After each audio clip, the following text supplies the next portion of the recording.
საქართველოს პროკურატურამ ფულის გათეთრების ტრანსნაციონალური დანაშაული გახსნა. სისხლისამართლებრივი დევნა დაწყებულია უცხო ქვეყნის მოქალაქის და იურიდიული პირის მიმართ.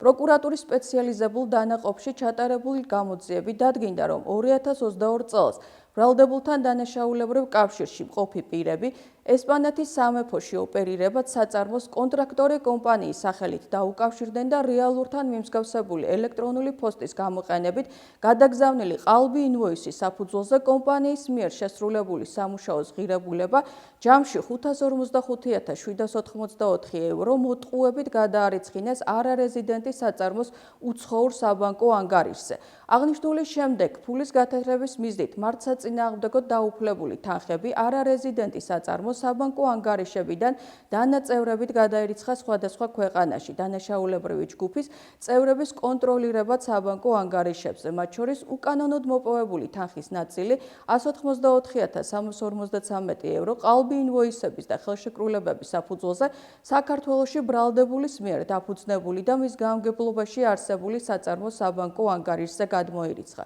ქართული კომპანიის საბანკო ანგარიშზე აკუმულირებული თანხები კონვერტირებული იქნა ამერიკულ დოლარში და ყალბი დოკუმენტებით საფუძველზე გადაირიცხა საზღვარგარეთ ბრალდებულთან დაკავშირებული პირების საბანკო ანგარიშებზე.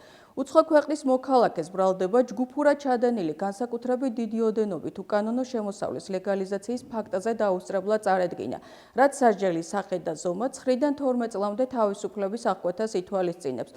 ბრალდებული იურიდიული პირის მეშვეობით ჩადენილი ქმედება იჯება ლიკვიდაციით ან საქმიანობის უფლების ჩამორთმევით და ჯარიმით.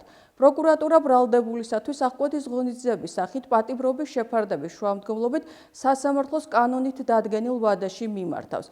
საქართველოს გენერალური პროკურატურა აგრძელებს გამოძიებას და საერთაშორისო თანამშრომლობას დანაშაულებრივი ჯგუფის წევრების, ასევე ანალოგიური საქმიანობით დაკავებული სხვა ფიზიკური თუ იურიდიული პირების გამოვლენის მიზნით.